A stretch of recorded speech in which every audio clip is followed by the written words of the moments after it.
helping us and going into this week. Like we can just go out there and just play free. Yeah. I mean, 6-6 is tough, really, really tough.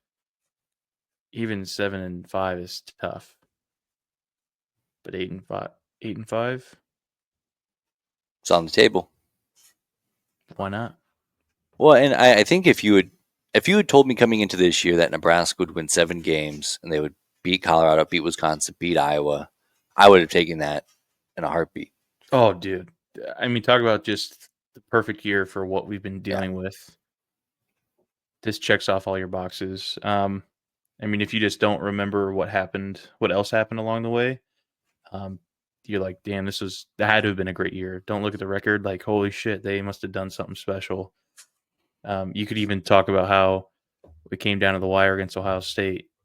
Yeah, Throw that that's in right. there. Like, Sprinkle that in there. if you just close your eyes and somebody tells you that, you're like, wow, what a year for Nebraska. Now, granted, a 40-point loss to Indiana was not on the docket by any stretch of the imagination.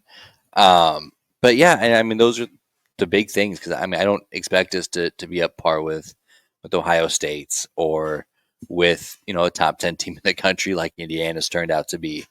But yeah, we need to be better than Colorado. Yeah, we need to be on par with Wisconsin and Iowa. Like that's where the bar is. And I No think we're longer, here though. no longer. Yeah. Yeah, we're raising the bar as we get there. I enjoyed. I was hesitant at first, but I talked myself into it. I enjoyed seeing the excitement and the fans rush the field after the Wisconsin game. I also very much appreciate Rule making it clear, like, this is the last time we're celebrating 6 wins. Make no mistake about it. This is awesome. This rocks. These guys earned it. This is a big deal. The bar is raised now. Yeah, I mean, there's like some really, really great talent in this conference now. It's not as easy as just beating the people that you should beat. It's destroying them and being Yeah. on par with the likes of Oregon, Ohio State. I mean, I'm sure Michigan will be back there again sometime soon. Indiana is a powerhouse now, it seems. There's a long road ahead, man. It's a long road ahead, but this feels good. It feels good to just be here, which sounds like loser talk, but I think it's important to take baby steps when it comes to this thing. Well, Allow and myself to love again. yeah, it like it from 1,000 feet away, it does kind of feel like loser talk. I mean, Nebraska's a blue blood college football program, and we're jumping up and giving each other high fives for 6 wins. But we've been the laughing stock of college football for almost a decade now. Like not even just like a bad team. We've been on some down years. We missed on a couple of coaching hires. Like the amount of pointing and laughing that has been directed towards Nebraska, rightly so, for the way that they've put out their football teams and the way that they've played. But like just to not be the laughing stock of college football is a win. I mean, there's plenty more work to do there, but you can see, especially coming into this year, we've seen the arrows all point up. It's just like, do the wins come with that? And there was a point just a couple weeks ago where we're like, no, the wins aren't coming. We're going to go 5-7 this year. Mm-hmm. Caleb Johnson's going to run for 400 yards on us, Heisman Heisman hopeful, and we're going to be just right where we started. Dylan's going to transfer and eventually be a superstar. Like it's just it was real doom and gloom a couple weeks ago, and now here we are. And there's still some work to do.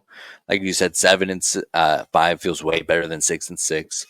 7-5 also ups the bowl games that we're eligible for. About that.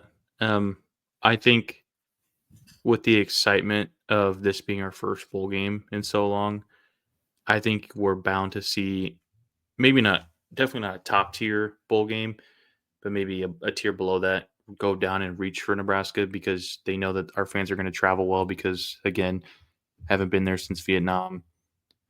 They travel, they spend a lot of money, they're going to pack that stadium. So I think you're going to see us get a pretty decent draw in a bowl game regardless of. I think so too.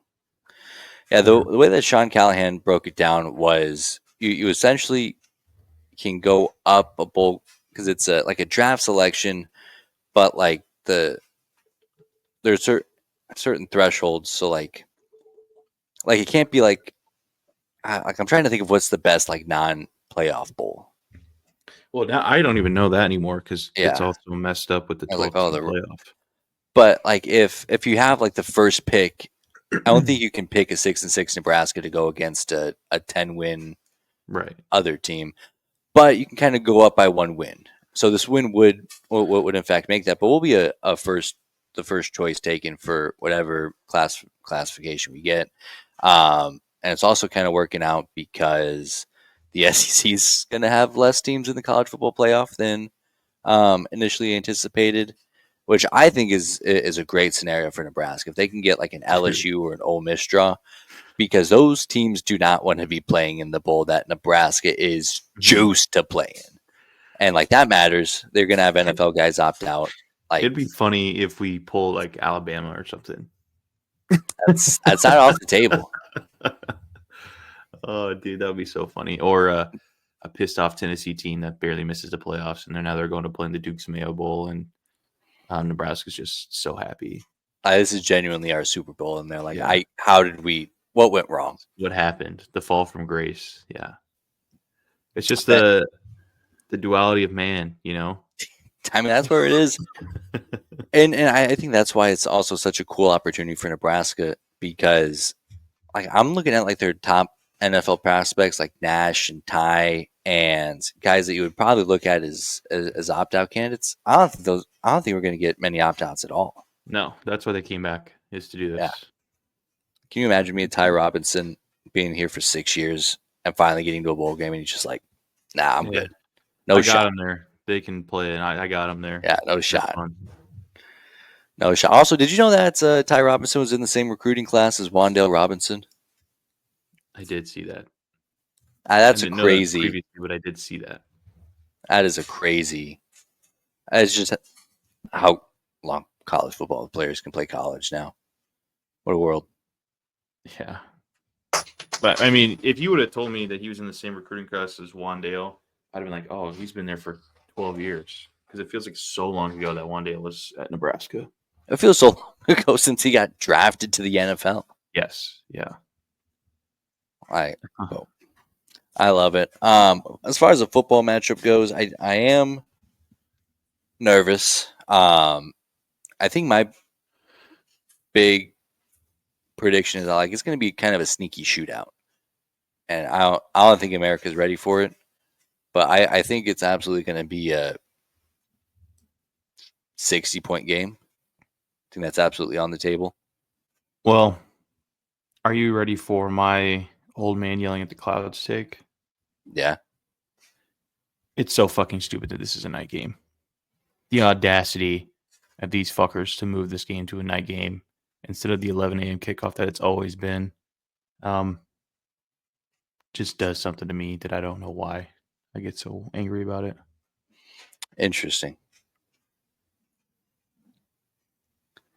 Isn't is it if it was in Lincoln, would you still be yelling at the clouds? Maybe not as bad, but I think in my mind it's some sort of like little tradition at this point. Um, that one of the ugliest games of the year is going to be played at like the ugliest time of the year, Yeah. and there should be rain or snow, and it should be negative 35 degrees outside. So yeah, it being at night sucks, and also I guess it is annoying now that you say that Iowa gets the first night game. It's bullshit.